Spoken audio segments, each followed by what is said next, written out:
आज हम जिस मूवी के बारे में बात करने वाले हैं उस मूवी का नाम है मुंजिया। ये मूवी हॉरर के साथ साथ फनी मूवी भी है। साथ ही साथ मूवी की स्टोरी की बात करें तो इसकी स्टोरी भी बहुत ही अच्छी है। आज की इस मूवी मुंजिया की स्टोरी को डिटेल से बताएंगे ताकि आप सब इस मूवी को बहुत ही मजे से एंजॉय कर सके।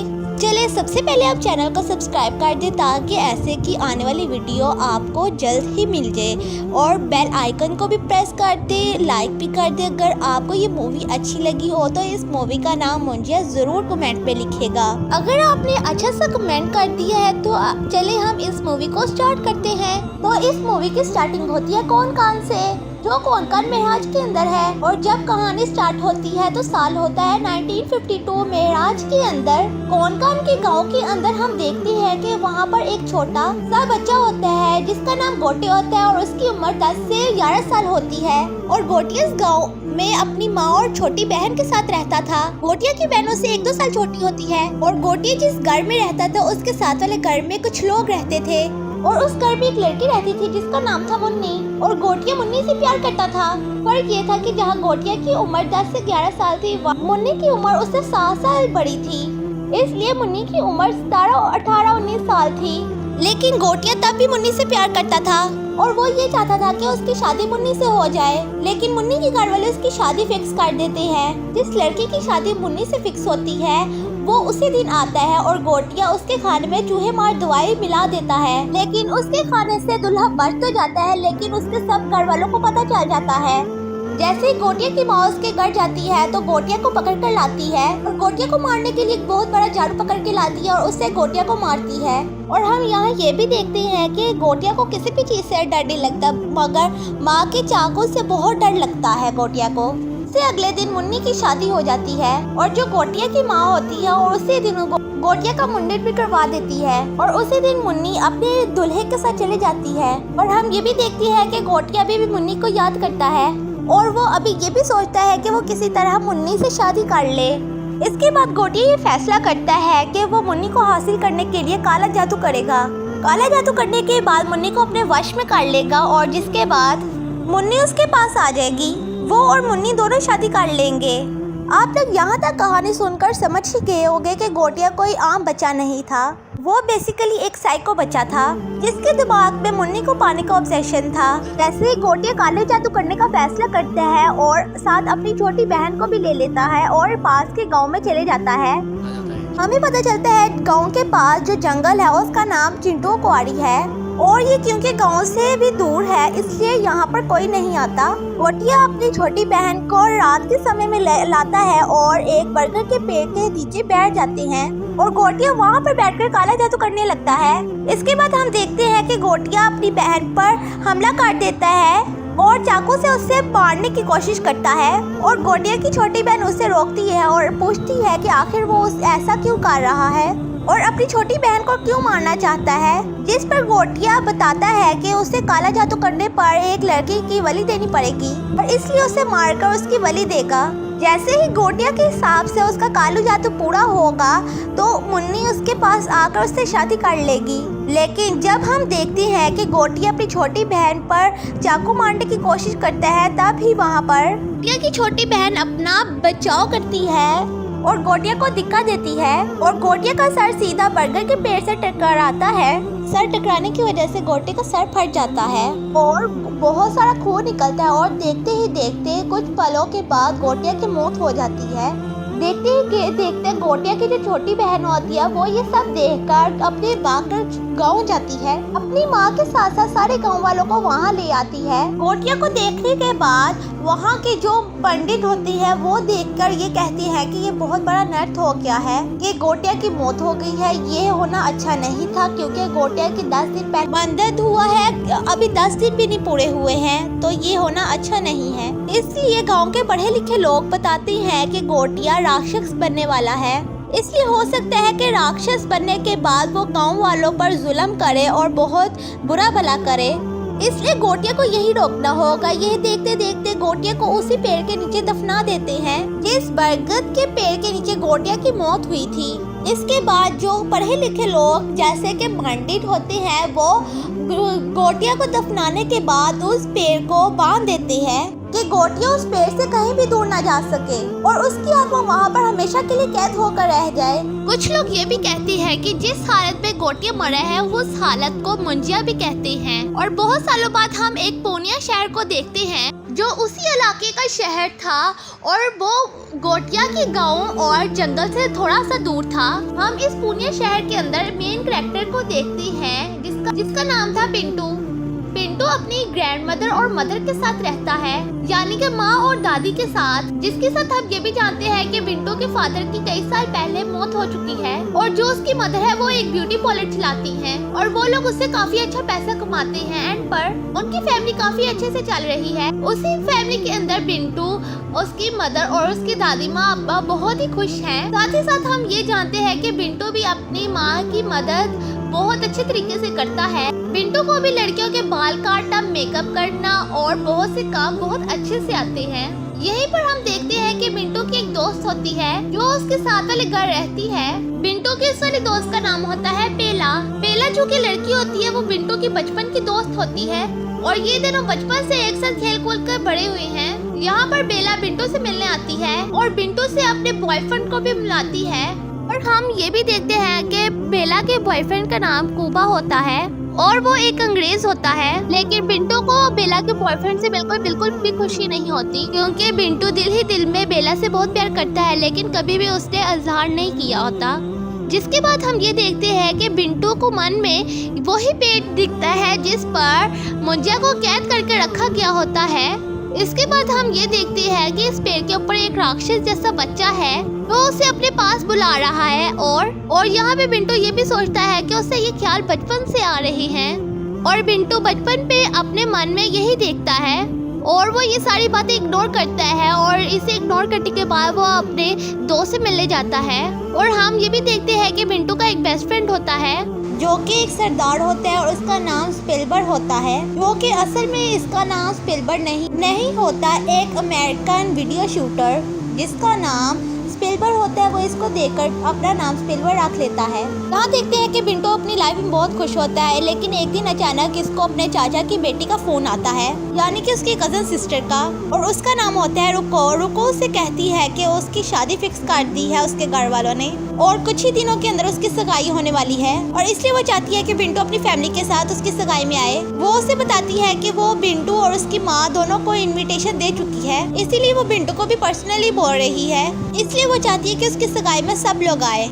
इसीलिए पिंटू की माँ और दादी माँ सब ये फैसला करती है कि रिंकू की सगाई में जरूर जाएं। एक बात हम नोटिस करते हैं कि पिंटू की मदर ये बात सुनकर बहुत ही उदास हो जाती है और वो पिंटू की ग्रैंडमदर से कहती है कि वो रिंकू की सगाई में पिंटू को नहीं लेकर जाएगी। और जब भी पिंटू को लेकर रिंकू के गांव जाती है तो पिंटू की तबीयत बहुत ही ज्यादा खराब हो जाती है। इसके बाद हम देखते हैं कि वो तीनों गांव जाने का प्लान करते हैं और वो गांव जाने के लिए निकल जाते हैं। इसके बाद हमें पता चलता है कि उनके रिंकू के पेरेंट्स जो कि उसी गांव में रहते हैं जहां पे मुंजिया रहता करता था, क्योंकि पिंटू मुंजिया के गांव से जुड़ा हुआ था और उसे मुंजिया के ख्याल भी आते थे और ये सब देखकर उसे क्लियर तो हो जाता है कि पिंटू का मुंजिया से कोई ना कोई कनेक्शन तो जरूर है। सगाई वाले दिन पिंटू और उसकी फैमिली सीधा गांव पहुंचते हैं। मुंजिया के गांव में आकर वो सीधा अपने चाचा के घर पहुंचते हैं। वहां पे जाते ही सब लोग खुश हो जाते हैं। और साथ ही साथ हम ये देखते हैं कि जो पिंटू का चाचा है वो पिंटू की माँ और उनकी ग्रैंडमदर को देखना नापसंद करता है और वो उनको देखकर बिल्कुल खुश नहीं होता। पिंटू के चाचा का ऐसा मानना है कि उसके बड़े भाई की मौत पिंटू और उसकी माँ की वजह से हुई है। और यहाँ पे हम ये देखते हैं कि पिंटू की मॉम को उसके चाचा थोड़ा बुरा भला कहते हैं, लेकिन इन दोनों के बीच थोड़ी आर्गुमेंट हो जाती है और इस आर्गुमेंट की वजह से पिंटू के चाचा को बहुत ही गुस्सा आता है। पिंटू के चाचा उसको अपने डैड की मौत के बारे में बताने लगते हैं। यहाँ पर हम ये भी जानते हैं कि पिंटू की डैड की मौत कैसे हुई थी, क्योंकि उसकी मदर और उसकी ग्रैंडमदर ने पिंटू के डैड की मौत के बारे में कुछ नहीं बताया था। पिंटू के चाचा गुस्से में आकर पिंटू को सब कुछ बताने लगते हैं। पिंटू के चाचा कहते हैं कि हमारे गाँव के पास ही एक एरिया है जिसका नाम है चिंटू पहाड़ी। वो चिंटू पहाड़ी जो कि चिंटू पहाड़ी के अंदर एक बरगद का पेड़ है, उसको जिनों के पेड़ के हवाले से जाना जाता है, क्योंकि बहुत साल पहले वो उधर एक लड़का मर गया था। कुछ लोगों को जानना है कि वो लड़का मुंजिया बन गया है, इस वजह से रात के टाइम डर के मारे कोई भी नहीं वहाँ जाता। लेकिन आज से काफ़ी साल पहले उसके बड़े भाई यानी बिंटू के डैड ने उस चिंटू पहाड़ी को बेचने की कोशिश की थी। उस पहाड़ी पर जिन भूत होने के बहुत से किस्से हैं, इस वजह से उस पहाड़ी को खरीदने के लिए किसी को नहीं कहा था। सबके मन में उस पेड़ और उस मुंजिया का डर था, इसलिए उसके भाई ने डिसाइड किया कि वो चिंटू पहाड़ी से उस पेड़ को ही काट देगा। वो साबित करना चाहता था कि यहाँ पे कोई जिन भूत और कोई भी ऐसी चीज़ नहीं मुंजिया जैसी। जैसे ही उसने उस पेड़ को काटा वैसे ही उसकी मौत हो गई बिंटू के डैड की, और वो उस पास के समुंदर के अंदर डूब गया। बिंटू के चाचा बताते हैं कि तुम जानना चाहते हो कि ये क्यों किया तुम्हारे डैड ने, क्योंकि ये तुम्हारी माँ के लिए किया था, क्योंकि ये उस जंगल को बेचकर तुम्हारी माँ का ब्यूटी पार्लर बड़ा करना चाहता था।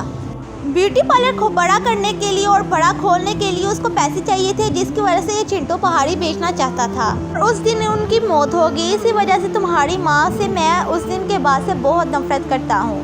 मेरा ये मानना है कि उन्हीं की वजह से उनकी मौत हुई है और तुम उस औरत के बेटे हो, इस वजह से मुझे तुमसे भी बहुत ज़्यादा नफरत है। ये सब सुनकर बिंटू रोने लगता है और घर के बाहर आ जाता है। घर के बाहर आते ही वो स्कूटी उठाते हैं और चिंटू पहाड़ी चले जाता है। और चिंटू पहाड़ी पहुंचते ही वो उस बरगद के पेड़ के नीचे आ जाता है जहाँ पे उसके फादर की मौत हुई थी। और बाकी के घर वाले भी बिंटू को ढूंढने लगते हैं। बिंटू के चाचा भी परेशानी की वजह से सारे गांव वालों को फ़ोन और रिश्तेदारों को फ़ोन करते हैं। और कुछ देर बाद पता चलता है कि किसी गांव के आदमी ने चिंटू पहाड़ी की तरफ बिंटू को जाते हुए देखा था। बिंटू के चाचा ये सब जानने के बाद सारे परिवार को बिंटू के बारे में बताते हैं और सबसे कहते हैं कि बिंटू चिंटू पहाड़ी के अंदर है। ये सब सुनकर बिंटू की दादी चिंटू के चाचा से कहती है कि जल्दी से चिंटू पहाड़ी जाए और वहाँ से बिंटू को ढूंढ कर लाए। मगर ये सब सुनकर तो बिंटू के चाचा कहते हैं कि मैं नहीं वहाँ पे जाऊँगा, क्योंकि वहाँ पर कोई भी नहीं जाता और जो जाता है वो वापस नहीं आता। ये सब सुनकर बिंटू की दादी ये फैसला करती है कि वो खुद ही चिंटू पहाड़ी जाएगी और वो खुद बिंटू को ढूंढ कर लाएगी। बिंटू की दादी जाने से पहले एक संदूक खोलती है और उसके अंदर से एक चाबुक निकालती है। हम ये भी जानते हैं कि जब मुंजिया की मौत हुई तो उसकी माँ उस चाबुक से उसको मारता करती थी और वही चाबुक उसकी दादी ने निकाला था। और असल में जो बिंटू की दादी है और वो मुंजिया की छोटी बहन है, जिसे मुंजिया ने मारने की कोशिश की थी और वो खुद ही मारा गया था। और इसी बात से हमें मालूम होता है कि बिंटू को इसी वजह से वो ख्वाब दिखते थे, क्योंकि वो उन्हीं की औलाद में से था। और बिंटू के अंदर भी मुंजिया के परिवार का ही खून है, इसीलिए मुंजिया अपने परिवार के लोगों को देख सकता है। और बिंटू की दादी ये जानती थी कि अगर मुंजिया को जिस बात से डर लगता है वो उसकी माँ के चाबुक से डर लगता है और इसी चाबुक से उसे कंट्रोल किया जा सकता है। और इसीलिए वो इस चाबुक को लेती है और सीधा चिंटू पहाड़ी जाती है। और जैसे ही वो बरगद के पेड़ के पास पहुंचती है और देखती है कि बरगद के पेड़ के ऊपर मुंजिया बैठा है और मुंजिया भी उसको देखकर पहचान जाता है कि वो उसकी छोटी बहन है। और मुंजिया उसे देखता है तो हंसता है कि उसकी छोटी बहन तो बहुत ज़्यादा बुरी हो गई है।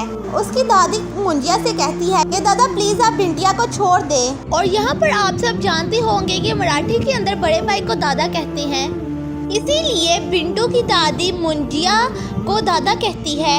और उसी वक्त हम देखते हैं कि मुंजिया ने बिंटू को अपने बरगद के पेड़ की शाखों से बांध रखा है और बिंटू की दादी उसको छुड़ाने की कोशिश करती है। मुंजिया ने बिंटू को शाखों से बांधा होता है। बिंटू की दादी शाखों को चाबुक से मारती है और यहाँ पर हम ये भी देखते हैं कि चाबुक के मारने से मुंजिया को डर भी लगता है और वहाँ उसको नुकसान भी पहुँचता है। और इसीलिए मुंजिया जल्दी से बिंटू को छोड़ देता है, जिसके बाद बिंटू की दादी बिंटू को लेकर वहाँ से जाने लगती है। इसके बाद हम देखते हैं कि मुंजिया फिर उसके पास बिंटू के पास आता है और वो अपना बिंटू पर हाथ चिपका देता है। इसके बाद बिंटू की दादी फिर उसको चाबुक से मारती है और चाबुक के मारने के बाद वो फिर पेड़ पर चढ़ जाता है। इसके बाद बिंटू की दादी जल्दी से बिंटू को लेकर चिंटू पहाड़ी से बाहर आती है और उस पहाड़ी से काफ़ी दूर आने के बाद बिंटू उनसे पूछता है कि दादी आखिर ये सब क्या है, वो कौन था और आप उसे कैसे जानती थी और आपको ये कैसे पता था कि उसे उसी चाबुक से डर लगता है। बिंटू के ये सब सवालात करने के बाद बिंटू की दादी उसे बताती है कि वो उसके सामने उसकी सारी सच्चाई को रख देती है। मुंजिया की सारी सच्चाई जानने के बाद बिंटू भी बहुत ज्यादा डर जाता है। ये सब देखने के बाद बिंटू की दादी बिंटू से कहती है कि तुम्हें डरने की कोई जरूरत नहीं, मुंजिया उस पेड़ से दूर कहीं नहीं जा सकता।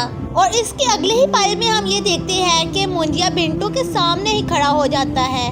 मुंजिया को देखकर बिंटू हक्का बक्का हो जाता है।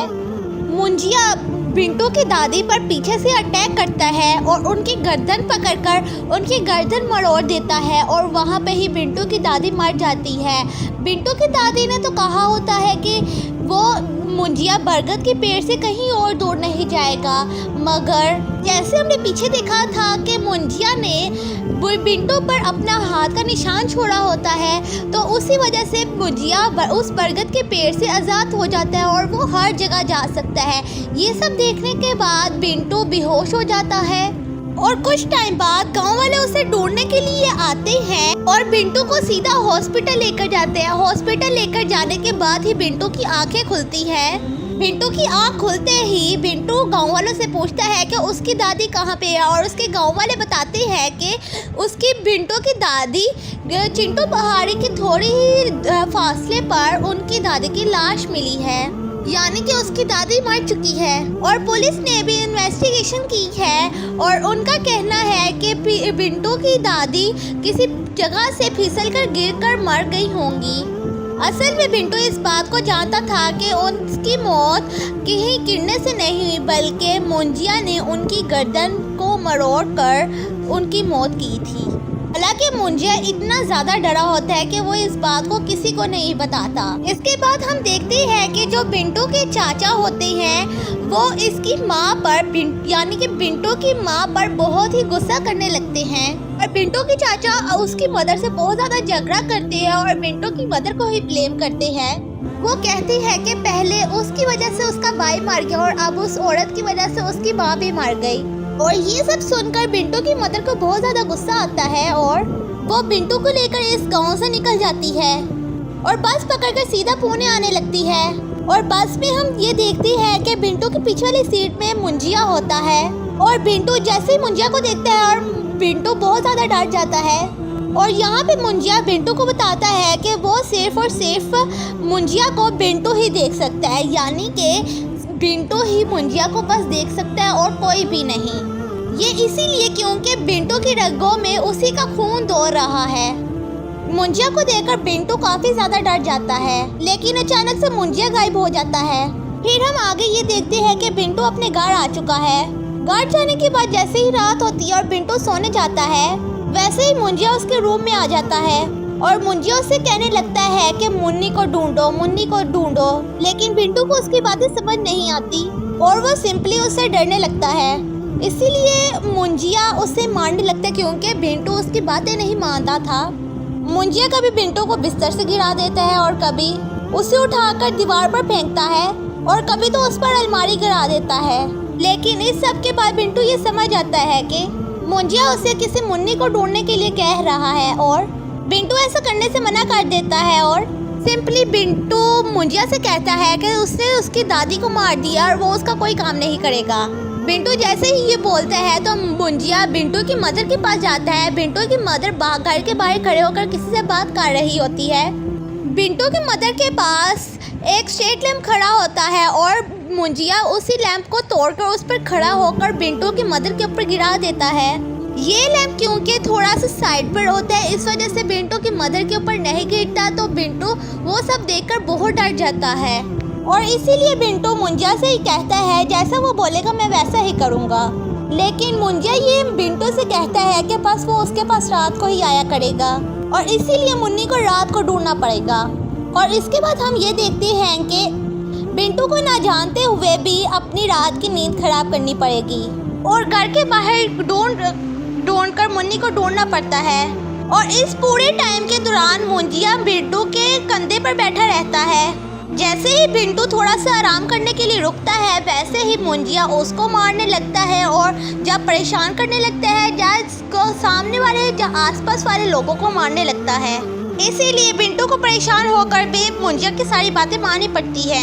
बिंटू मुंजिया से परेशान हो जाता है। इसी वजह से कुछ दिन बाद वो अपने सरदार दोस्त को बता देता है, यानी कि स्पीलबर्ग को वैसे तो मुंजिया दिखाई नहीं देता, वैसे वो मुंजिया की बातें सुन पाता है। बिंटू के दोस्त को ये सब पता चल जाता है कि मुंजिया सच्ची में उसको परेशान कर रहा है और बिंटू अपने दोस्त से कहता है कि हमें किसी मुन्नी नाम की लड़की को ढूंढना पड़ेगा, क्योंकि उसको ढूंढने के बाद मुंजिया ने उस लड़की से शादी करनी है और उसी के बाद वो हमारा पीछे छोड़ेगा। बिंटू का दोस्त बिंटू की बात सुनने के बाद दोनों थोड़ा दिमाग लड़ाते हैं और ये कहते हैं, मुंजिया से ये कहते हैं कि मुन्नी उसके गांव की थी और वो उसी के गांव की होगी, क्योंकि वो उसकी शादी वहीं पर हुई थी। इसीलिए बिंटू अपनी कज़न सिस्टर को कॉल करता है और ये जानने की कोशिश करता है कि मुन्नी किस गांव की थी और कहाँ पे थी और कहाँ रहती थी, ये सब जानने की कोशिश करता है और उसकी शादी कहाँ पर हुई थी। उसकी कज़न सिस्टर उसको पता कर बताती है कि उनके साथ वाले घर में कुछ सालों पहले एक मुन्नी नाम की लड़की रहती थी, लेकिन शादी होने के बाद ही मुन्नी यहाँ से चले गई थी। लेकिन जो उसकी कज़न सिस्टर है वो बिंटू को उसकी फ़ोटो भेजती है। बिंटू और उसका दोस्त फ़ोटो देखने के बाद ये सब देखते हैं कि जो बिंटू की दोस्त बेला और मुन्नी का शायद कहीं ना कहीं कनेक्शन हो। जैसे ही ये दोनों तहकीकात करते हैं उन्हें पता चलता है कि मुन्नी और कोई नहीं बल्कि बेला की दादी है। कुछ सालों पहले जब मुन्नी की शादी हुई थी तो शादी के बाद ही वो पुणे आकर बस गई थी। ये बेला और उनकी दादी बिंटू के बगल में ही रहती है, यानी कि साथ वाले घर में। ये जानने के बाद बिंटू मुंजिया को बताता है कि मुन्नी उसके साथ वाले घर में रहती है और फिर ये बोलकर मुंजिया को उसके पास ले जाता है। जैसे ही मुंजिया मुन्नी को देखता है कि उसकी मुन्निया बुरी हो चुकी है, वैसे ही वो शादी करने से इनकार कर देता है। लेकिन तभी वो बेला को देख लेता है कि बेला भी काफी हद तक उसकी दादी जैसी दिखती थी, तो वहाँ पर मुंजिया को बेला से प्यार हो जाता है और वो बिंटू से कहता है कि वो मुन्नी बेला से शादी करेगा। लेकिन ये सुनकर बिंटू मना कर देता है और वो मुंजिया से कहता है कि वो ये सब कभी भी नहीं होने देगा। बेशक मुंजिया वो उसकी जान भी ले ले, वो ऐसा बिल्कुल कोई काम नहीं करेगा। ये सुनकर मुंजिया बिंटू से कहता है कि तो वो बिंटू के सामने उसके चाहने वालों को मार देगा, क्योंकि मदर को मार देगा, वो उसके सरदार दोस्त को मार देगा, वो बेला को मार देगा और बाकियों को भी मार देगा। मुंजिया के पास सुनकर बिंटू डर जाता है और वो उस टाइम पर मुंजिया के पास मारने के लिए तैयार हो जाता है। लेकिन अगले दिन जब सुबह होती है तो वो दिन का टाइम आते ही मुंजिया गायब हो जाता है। इससे हमें ये चीज भी पता चलती है कि मुंजिया सिर्फ रात को ही रहता है और रात को ही आता है, दिन होते ही वो गायब हो जाता है और इसीलिए वो कभी भी दिन के टाइम वो बिंटू के पास नहीं आ सकता। यहाँ पर बिंटू काफी ज्यादा परेशान हो जाता है और इसीलिए वो अपने सरदार दोस्त से हेल्प मांगता है। बिंटू का सरदार दोस्त उस बिंटू को लेकर एक भूत भगाने वाले आदमी के पास जाता है। भूत भगाने वाले आदमी कोई और नहीं बल्कि साउथ के फेमस एक्टर सत्यराज होते हैं, यानी कि कटप्पा। बिंटू और उसका दोस्त यहाँ पे कटप्पा से मिलते हैं, जिनका मूवी के अंदर नाम होता है एल्वस। एल्वस से मिलने के बाद वो उन्हें सब कुछ बताते हैं। इसके बाद बिंटू एल्वस को अपनी पीठ पर वाला निशान दिखाता है। बिंटू की पीठ पर एक हाथ का निशान होता है और ये हाथ का निशान मुंजिया का होता है। सही एल्वस ये हाथ के निशान को देखता है और वैसे ही ये समझ आता है कि हाथ का निशान मुंजिया का है। एल्वस बिंटू से कहते हैं कि जो आप तुम्हें परेशान कर रहा है वो मुंजिया है।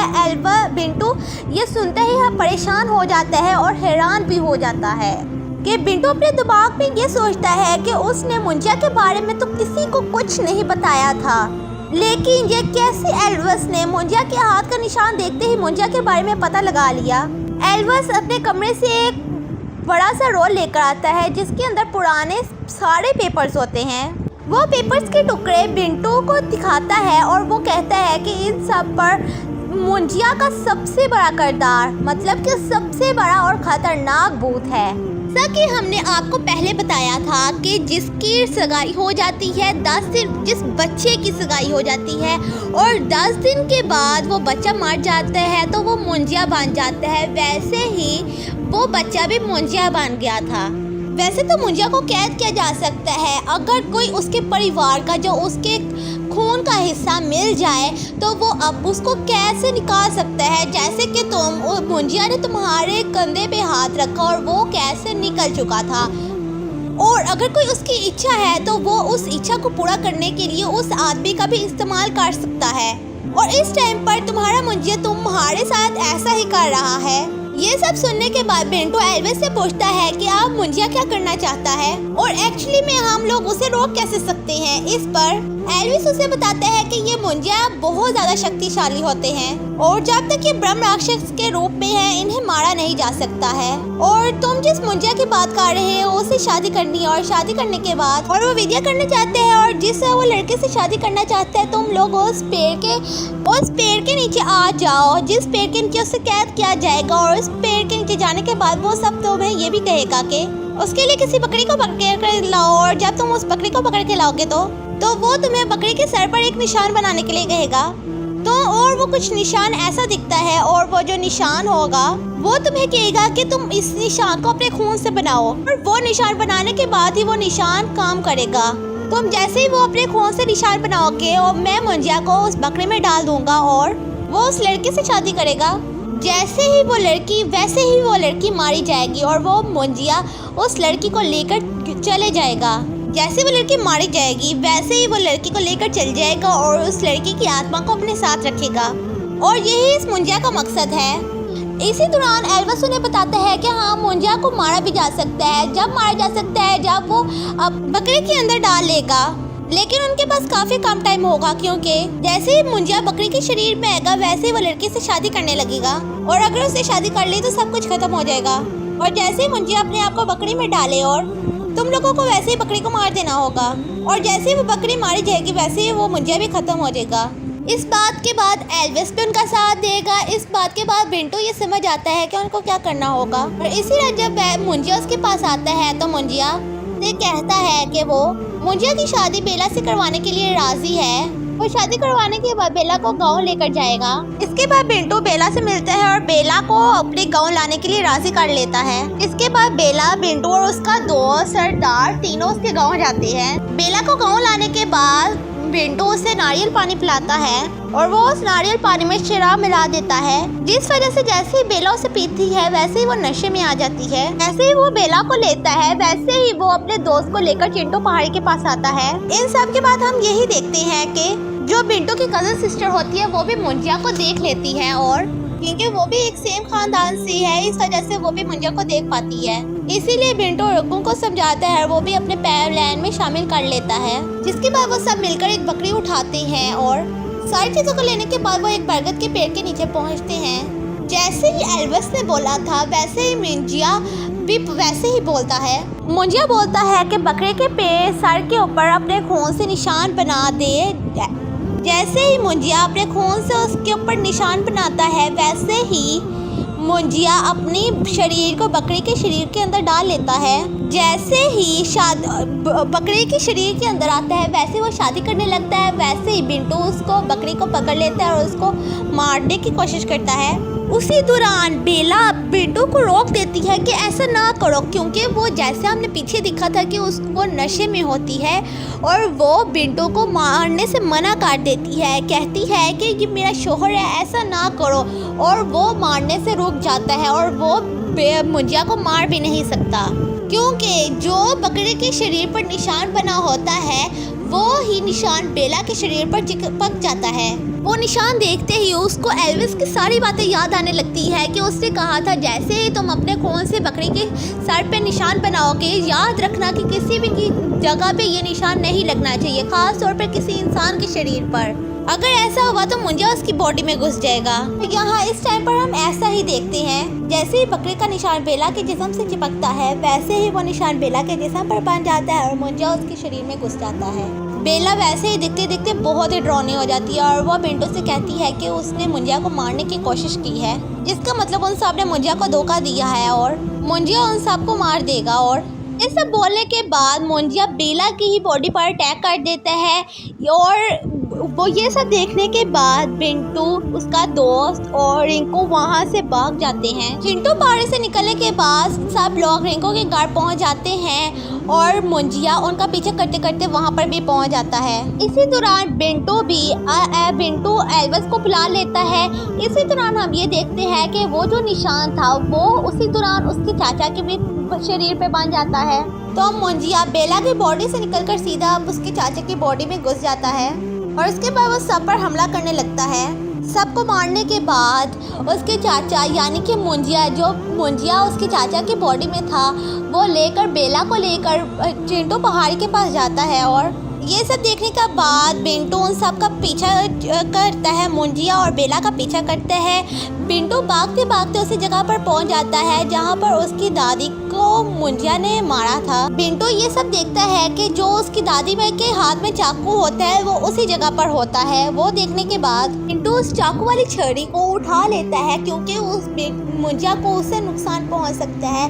वो उठाकर वैसे ही चिंटू पहाड़ी में चले जाता है। ऐसे वो चिंटू पहाड़ी आता है, वहाँ पर देखता है कि मुंजिया बेला से शादी करने की तैयारी कर रहा है। वैसे ही ये सब देखकर बिंटू बेला को बचाने की बहुत ज्यादा कोशिश करता है और उस छड़ी से मुंजिया पर अटैक करता है। हालांकि बिंटू इस दौरान मुंजिया पे काफी हमले करता है और तब भी मुंजिया काफी ज्यादा पावरफुल होता है और इसीलिए वो बिंटू को उठा कर फेंकता है। जैसे उसकी चाचा की बॉडी पर निशान था वैसे ही का निशान वो बरगद के पेड़ पर बना देता है और मुंजिया चाचा से निकलकर उस पेड़ में चले जाते हैं। और वैसे ही मुंजिया उस पेड़ के अंदर आ जाता है और बिंटू और बेला को लगता है कि मुंजिया को हमने पेड़ के अंदर कैद कर दिया है, लेकिन क्योंकि मुंजिया बहुत ज़्यादा पावरफुल था, मुंजिया उस पेड़ से निकलने की कोशिश करता है और वैसे ही वो निकल जाता है और मुंजिया बिंटू को मारता है। बेला उसी दौरान ये देखती है कि उस पेड़ के पास एक लालटेन पड़ा होता है और वो कैसे तैसे कर उस लालटेन को उठाती है और उस पेड़ पर मारने लगती है, जिस पर उस पेड़ पर मिट्टी का तेल लग जाता है। उसी दौरान बिंटू ये देखता है कि उसके पास एक आग वाली लकड़ी पड़ी होती है। उसी दौरान उन्होंने रखी होती है जब ये उन लोगों की शादी करवा रहे होते हैं, मुंजिया और बेला की। वो जल्दी लकड़ी को उठा लेता है और उस पर सीधा पेड़ को आग लगा देता है। जैसे ही पेड़ पर आग लगती है तो वैसे ही हम देखते हैं कि पेड़ पूरा जलने लगता है। वैसे ही मुंजिया पर भी आग लगने लगती है। बिंटू मुंजिया से छुड़ा लेता है अपने आप को और बेला और बिंटू दोनों पेड़ से बहुत ज़्यादा दूर आ जाते हैं। बेला और बिंटू दोनों चिंटू पहाड़ी से दूर आ जाते हैं और वो पेड़ बहुत ज़्यादा जल जाता है। इसके बाद हमें दिखाया जाता है कि दरख्त के साथ साथ मुंजिया भी ख़त्म हो जाता है और बिंटू बेला को लेकर अपने घर आ जाते हैं। इसके बाद बेला बिंटू को बताती है कि वो अपने काम के सिलसिले में ब्राज़ील जा रही है और इसीलिए वो कई साल बाद वापस आएगी। बेला के जाने से पहले वो उसे बताता है कि वो उसे बहुत ज़्यादा प्यार करता है। यहाँ पर बेला बिंटू को बताती है कि वो बिंटू से बिल्कुल भी प्यार नहीं करती, वो सिर्फ बिंटू को अपना दोस्त समझती है। यहाँ पर बिंटू कहते हैं कि अगर वो बेला दोस्त मानती है मुझे तो मैं दोस्त ही बनकर रहूँगा, मैं मुंजिया जैसा बिल्कुल भी नहीं हूँ क्योंकि मैं मुंजिया जैसे शादी नहीं करना चाहता। इसके बाद का सीन हम देखते हैं कि वो ही बरगद का पेड़ आ जाता है, कुछ लोग उसकी कटाई कर रहे होते हैं। थोड़ी देर बाद हमें मालूम होता है कि मुंजिया अभी मरा नहीं, जिंदा ही है। कुछ सीन के बाद हम ये देखते हैं कि मुंजिया की फिर से एक छोटी सी झलक देखते हैं और हमें ये मालूम होता है कि मुंजिया अभी मरा नहीं। और जैसे ही हमने पिछली मूवीज़ देखी थी उसमें भी जो आखिरी का सीन होता है, वो जो ड्रोनर राक्षस होता है, जो भी होता है, वो भी मरा नहीं होता। वैसे ही अगली मूवी में शायद इन सब को मिलाकर इन सब का एक ही साथ मूवी में इस्तेमाल ना किया जाए। अगर आपको मूवी अच्छी लगी हो तो इस मुंजिया मूवी का नाम कमेंट में ज़रूर लिखिएगा। अगर कोई और कमेंट करना चाहते हैं तो वो भी कर दीजिएगा। लाइक, शेयर एंड सब्सक्राइब भी कीजिएगा।